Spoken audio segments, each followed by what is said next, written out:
बिस्मिल्लाहिर्रहमानिर्रहीम अस्सलाम वालेकुम रहमतुल्लाहि वबरकातुहू। मेरा चैनल देख रहे हैं जिसका नाम है शाहरुख खालिद।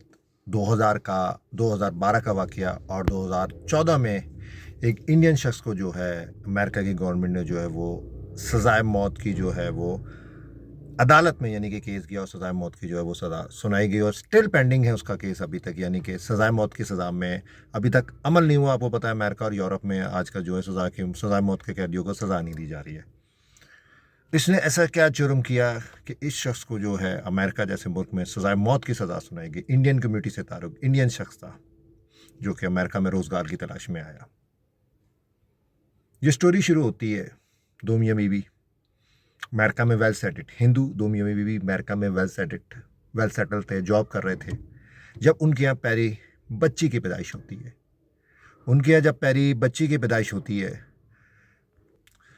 उनके यहाँ जब बच्ची की पैदाइश होती है पहली, तो वो डिसाइड करते हैं कि लड़का कि मैं अपनी माँ को बुलाता हूँ कि वो लुक आफ्टर करे, क्योंकि हम दोनों तो करते हैं जॉब और बीवी जो है वो जॉब नहीं छोड़ेगी। आपको पता है अमेरिका जैसे मुल्क में सर्वाइव, महंगा मुल्क भी है, पैसा भी कमा रहे हैं।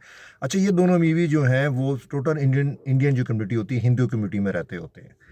फिर जब उनकी वालदा आती हैं तो फिर ये डिसाइड करते हैं हम एक एहतमाम करते हैं, पार्टी करते हैं, दावत करते हैं कि हमारे यहाँ बेटी हुई है, इसका एहतमाम करते हैं। जब उनकी वालदा आ जाती है हिंदुस्तान से लड़के की, तो ये एक दावत वगैरह करते हैं और अपनी कम्युनिटी को बुलाते हैं। दावत होती है, बच्ची की उम्र जो लड़की थी, बेटी थी जो इनकी, उसकी उम्र 10 माह के करीब हो जाती है। उस टाइम पे ये दावत करते हैं, बड़े तमाम से करते हैं। चंद दिनों बाद लड़के की माँ जो बूढ़ी औरत होती है, 60 साल से ऊपर होती है, ये दोनों मियाँ बीबी कौन जब जॉब करके घर वापस आते हैं तो देखते हैं कि किचन के पास माँ की लाश पड़ी हुई है और बेटी गायब है।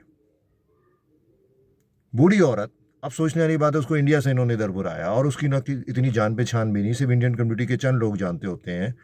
उसकी छुरियों से वार करके लाश पड़ी और इनकी बेटी जिसकी उम्र 10 साल है, 10 माह है, और वो लापता है।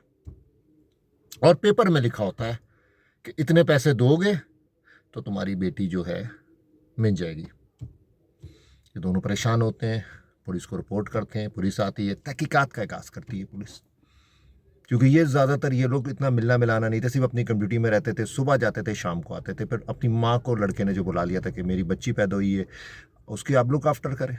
10 माह की बच्ची लापता, बूढ़ी माँ का कत्ल हो गया है। 24 घंटे बाद उनको फरा सलोन से कॉल आती है, एक शॉपर के अंदर बच्ची पड़ी हुई है। पुलिस पहुंचती है, तहकीकात का और आगे आगाज़ करती है, जो क्योंकि बच्ची जो है उसका तो इंतकाल हो चुका होता है शॉपर के अंदर।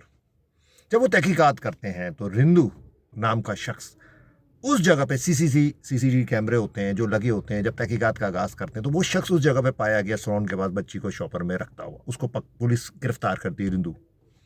जब उस शख्स को गिरफ्तार करते हैं तो वो ये बताता है, वो भी इंडियन होता है, हिंदू होता है और जुए का शौकीन होता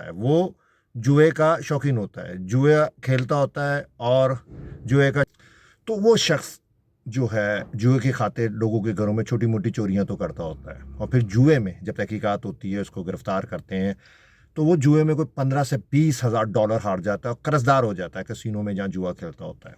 वो कहता है कि मैं लोगों की चोरियां करता होता हूँ जब ये लोग दावत का एहतमाम करते हैं, क्योंकि ये एक ही अपार्टमेंट में फ्लैट में रहते होते हैं, ये हिंदू कम्युनिटी में रहते होते हैं, उस फ्लैट में हिंदू ही होते हैं। जब ये दावत का एहतमाम करते हैं तो ये उसी फ्लैट में रहता होता है, तो ये उसको लालच आती है कि यार मैं किसी तरह जो हूँ इनके घर में चोरी शोरी करूँ, क्योंकि ये चोरी के इरादे से आता है, ये बच्ची को अगवा करने के इरादे से नहीं आता, बूढ़ी औरत को मारने के इरादे से नहीं आता। तो कहता है यार ये इनके पास पैसा है, यहाँ चोरी शोरी करते हैं। जब ये इस नीयत से उनके घर में आता है, मियाँ बीवी तो जॉब में होते हैं, लेकिन उनकी बूढ़ी माँ जो उन्होंने अपने आदमी ने जो अपनी माँ को बुलाया होता है, जो अपनी बेटी की लुक आफ्टर के लिए, वो होती है। जब ये चोरी कर रहा होता है, तो उसकी माँ देख लेती है, तो ये कहता है मैं अपने आप को बचाने के लिए, यानी कि उसने मुझे देख लिया, अब क्या होगा, छुरियों के वार करके उसका कत्ल कर देता है। और बच्ची जो 10 माह की थी, ये शख्स उसको उठा के ले जाता है और वहाँ पेपर में लिख देता है कि इतने मुझे डॉलर चाहिए तो आपकी बच्ची मिलेगी।